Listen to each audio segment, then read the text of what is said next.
국무장관은 이번에는 백악관 NSC 핵심 관계자, 또 국무부 대변인의 기자들까지 대동했습니다. 진용을 이렇게 완벽히 갖춘 걸 보면 억류 미국인 3명을 데리고 나올 수 있다고 자신한 모양새입니다. 물론 이것은 북한과의 사전 합의가 없었다면 불가능해 보이는 일이기도 합니다. 상황이 이렇게 되자 핵 문제와 관련한 북미 간의 사전 협상 결과에 어떤 극적인 내용이 포함되면 회담 장소도 평양이 될 수 있다는 관측까지 나왔습니다.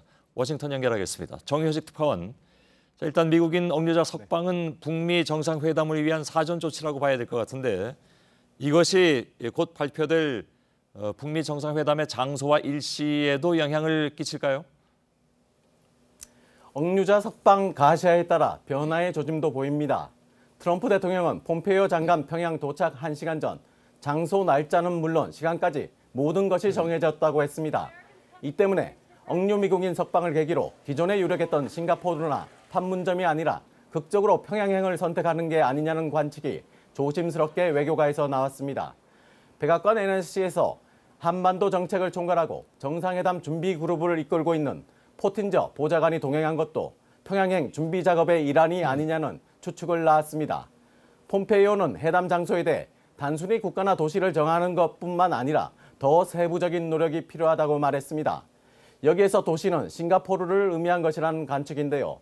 이어 폼페이오는 북미 두 정상의 성공적 회담을 위한 조건들과 의제의 내용을 확정짓기를 바란다고 했습니다. 결국 김정은 위원장과 완전한 비핵화와 체제 보장을 교환하는 세부 조건을 맞춰보는 방북이란 점을 강조한 건데요. 이런 내용을 다루는 최종 조율에서 변화가 있다면 평양행 가능성이 있고 반면 기존 논의대로 간다면 싱가포르일 가능성이 높은 상황입니다. 예. 장소 발표는 억류 미국인 귀환을 환영하는 자리에서 그러니까 폼페이오가 이 세 사람을 워싱턴으로 데려가서 그 자리에서 트럼프 대통령이 직접 발표할 가능성이 있다. 이런 얘기도 나오더군요. 네, 미국인 석방 문제는 트럼프 대통령이 취임 직후부터 17개월 동안 국무부의 최우선 목표로 지시한 이슈입니다. 트럼프 대통령이 직접 환영 행사를 할 가능성이 큽니다. 이 자리에서 자연스럽게 북미 회담 장소 일시를 공개할 수 있다는 겁니다. 다만 억류자 석방만으로 평양을 선택하기엔 부족하다는 지적이 있습니다.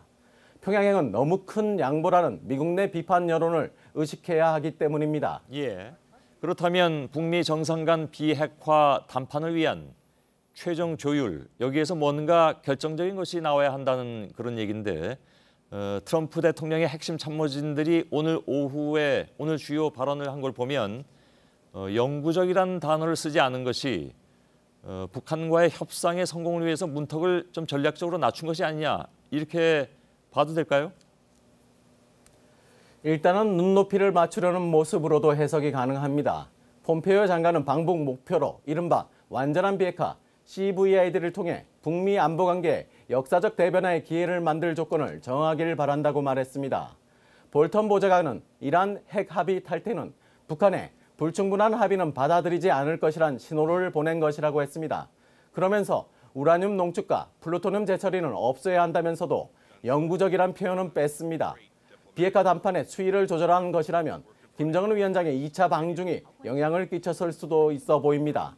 실제 백악관은 어제 미중 정상통화 직후 두 정상이 북핵 미사일 프로그램을 영구적으로 폐기할 때까지 대북 제재를 계속 이행한다는데 뜻을 같이 했다고 하면서도 생화학 무기 등 대량 살상 무기는 언급하지 않았습니다. 예, 알겠습니다. 워싱턴의 정효식 특파원이었습니다.